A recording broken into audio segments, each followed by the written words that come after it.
High বন্ধুরা, সবাই কেমন আছেন? শিপ সফটওয়্যার পক্ষ থেকে আমি শিপন কর্মকার আপনাদের জানাই স্বাগতম। আজকে আমরা সিএসএস এর কম্বিনেটর নিয়ে দেখব। তো চলুন আজকে দেখি এটাতে কি কি আছে। তো প্রথমে এখানে আছে যে এটা আমরা জানি এটা কিভাবে করতে হয়, এগুলো নিয়ে দেখানো হয়েছে। মানে আমরা যে নেস্টেড ভাবে কাজগুলো করি না, এগুলোর একটু অন্যরকম ভাবে আমরা চাইলে কাজ করতে পারি। তো এগুলো নিয়ে এখানে দেখানো হয়েছে। তো আমরা চলুন সরাসরি কাজে চলে যাই। তো আমাদের ফোল্ডারে যাই, ফোল্ডারে গিয়ে এখানে দুইটা ফাইল আমাদের অলরেডি আগে থেকে ওপেন করা আছে, এগুলোকে আমরা সাবলাইমে ওপেন করি।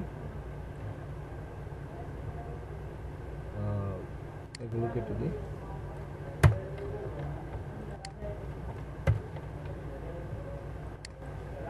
আচ্ছা, এখন আমরা এখানে কাজ করব। এটার কাজ কি?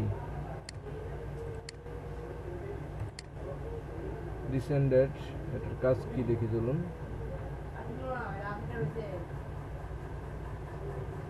এটার কাজ হচ্ছে কি, ধরুন আমরা যখন একটি ডিপ নিই, তাই না? এই যে ধরুন এখানে একটা ডিপ নিলাম, ঠিক আছে। এখন আমরা চাচ্ছি যে এটার ভিতরে যতগুলো পি আছে সবগুলো পি এর একসাথে কালার চেঞ্জ করে দেব, ঠিক আছে। আবার এটা নিচেও কিছু পি আছে, এগুলো চেঞ্জ হবে না। তাহলে আমরা যদি এখানে শুধু পি লিখি, দেখুন কি হয়। শুধু পি লিখলে এখানে সবগুলো পি এর কালার চেঞ্জ হয়ে যাচ্ছে, কিন্তু আমরা সবগুলো পি এর চাচ্ছি না। চাচ্ছি যে ডিপের ভিতরে যে পিগুলো আছে সেই পিগুলো শুধু কালার চেঞ্জ করতে। তো জাস্ট এখানে লিখবেন যে ডিপ তারপর পি, মানে ডিপের ভিতরে পি এর শুধু পি এর ডিপের ভিতরে যে পি গুলো আছে সেই পি গুলোর কালার চেঞ্জ হয়েছে। এখানে দেখুন সেই পি গুলোর কালার চেঞ্জ হয়েছে শুধু।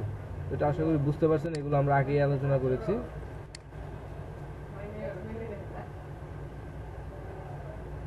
আচ্ছা, তারপর আছে চাইল্ড সিলেক্টর। চাইল্ড সিলেক্টর কি দেখি চলুন।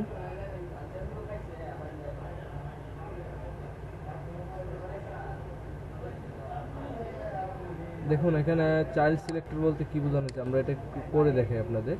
এখানে একটা ডিপ নিলাম, ক্লাসের নাম দিলাম না। এখানে আমরা পি নিলাম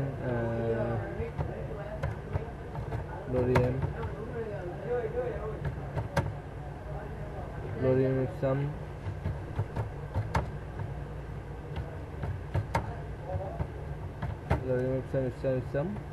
আচ্ছা এরকম লিখলাম। তো আমরা এখানে এক দুইটা তিনটা করলাম, ঠিক আছে। আরেকটাকে আমরা স্প্যানের মধ্যে রাখি, এটাকে কপি করলাম, এখানে আমরা স্প্যানের মধ্যে রাখলাম।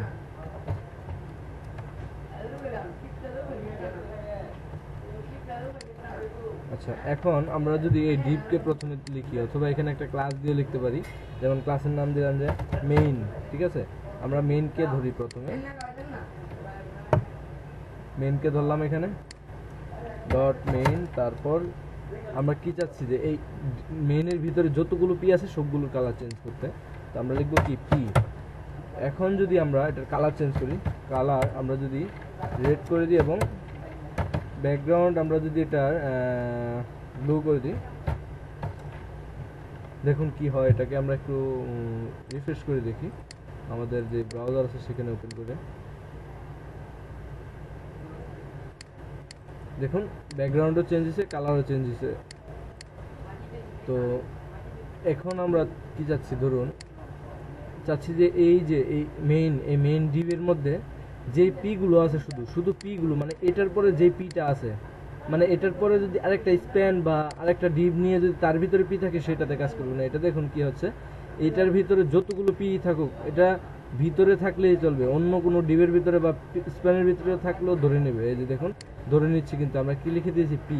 আমরা চাচ্ছি কি এখানে, মানে এটার ভিতরে যেই পি গুলো আছে শুধু সেই পি গুলোতে কাজ করবে। এই যে তারপর এখানে যে স্প্যানের ভিতরে আরেকটা পি নিয়েছি সেটা কাজ করবে না, অথবা এখানে যদি কোনো ডিপের ভিতরে পি নিই অথবা অ্যাঙ্কর ট্যাগের ভিতরে পি নিই তাহলে কাজ করবে না। শুধু মাত্র এটার পরের যে পিটা আছে সেটাতে কাজ করবে, মানে এটার পরের পি এটা, তাই না?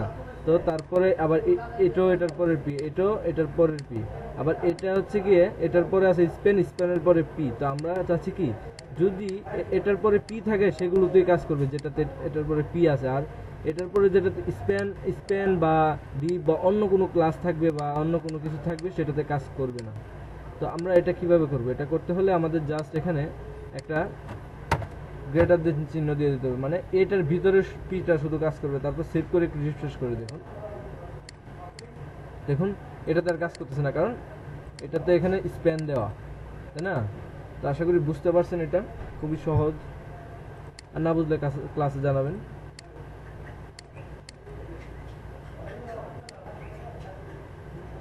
আচ্ছা, তারপর কি আছে দেখি,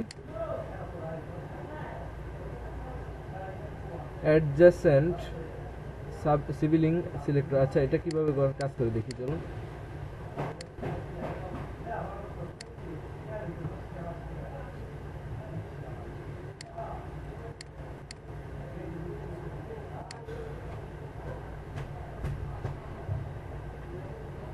আচ্ছা, এটা কিভাবে কাজ করতেছে আমরা দেখাই। এখন আমরা একটা কাজ করতে পারি, সরি,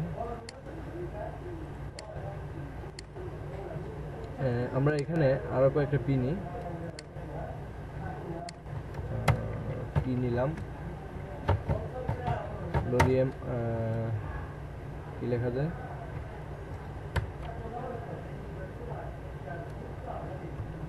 এখান থেকে ওদের টেক্সটগুলো কপি করে আনি। আচ্ছা,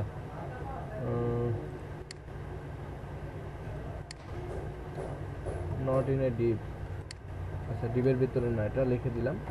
আমরা এখানে আরো অনেকগুলো নিয়ে নিই, অনেকগুলো নিলাম। এখন আমরা আগের যে স্টাইলগুলো আছে সেগুলো কেটে দিই, কেটে দিয়ে রিফ্রেশ করি, এরকম দেখাচ্ছে। তো আমরা ধরুন কি চাচ্ছি, এটার মতো করতে যাচ্ছি। আমরা কি চাচ্ছি যে ধরুন আমাদের এই যে ডিপ আছে, ঠিক আছে, এটার পরে মানে এই যে মেইন ডিপটা আমরা যেটা নিছি, এই ডিপের ভিতরে কোনো কিছুতে কাজ করবে না। এটার পরে যে কোনো যেটা থাকবে, যেই পিটা থাকবে শুধুমাত্র সেই পিটাতে কাজ করবে। মানে এই ডিপের পরে যে কোনো একটা পিতে কাজ করবে, সেটা করতে যাচ্ছে। মানে এইটার পরে একটা পিতে কাজ করবে, এরপরে যদি আর কোনো পিতে থাকে সেটাতেও কাজ করবে না, অথবা এটার ভিতরে কোনো পিতেও কাজ করবে না। অথবা আপনি চাইলে পি এর বদলে অ্যাঙ্কর ট্যাগও দিতে পারেন, বা যে কোনো কিছু দিতে পারেন। তো আমরা এটা করতে গেলে কিভাবে করব, এখানে প্রথমে আগের মতো মেইন লিখতে হবে। তারপর আমরা চাচ্ছি যে এটার সাথে এই পিটার কালার স্টাইল দেবো এখন। তো এখানে একটা কাজ করবেন, প্লাস চিহ্ন দিয়ে পি লিখবেন, তারপর সেকেন্ড ব্র্যাকেটের মধ্যে এখানে জাস্ট স্টাইল করে দিবেন। এখন আমরা এখানে স্টাইল করতে পারি আগের মতো, ব্যাকগ্রাউন্ড রেড দিলাম, কালার সাদা দিলাম। দেখি এখন রিফ্রেশ করে, মানে আমরা কি চাচ্ছি এখন, যে এই ডিবের পরে যেই পিটা থাকবে সেই পিটাতে কাজ করবে, শুধু একটা মাত্র পি, ঠিক আছে। আমরা এখানে নাম লিখে দিতে পারি যে 1, তারপর 2, তারপর 3। আমরা চাচ্ছি কি 1 এর মধ্যে কাজ করবে, প্রথমটাতে, সবগুলোতে না। এখন যদি আমরা এটাকে রিফ্রেশ করি, দেখুন paragraph 1 not in a deep, মানে ডিপের বাইরে যেটা আছে আমাদের প্রথমটা, সেটা কাজ করতেছে। আমরা যদি চাই যে এরকমভাবে সবগুলোতে কাজ করাতে, তাহলে আমাদের এখান থেকে আরেকটা আছে, সেটা হচ্ছে গিয়ে এখানে জেনারেল সিভিলিং সিলেক্টর। মানে আমাদের এই ডিপের পরে যতগুলো পি থাকবে সবগুলো পিতেই কাজ করবে। এটা করতে হলে আমাদের জাস্ট এই চিহ্নটা কেটে এই চিহ্নটা দিয়ে দিতে হবে। চিহ্নটার নাম আমার জানা নেই, আচ্ছা সমস্যা নেই। তারপর রিফ্রেশ করবেন, দেখবেন যে এটার পরে যতগুলো পিতে থাকবে সেই পিতে এই স্টাইলটা পেয়ে যাবে।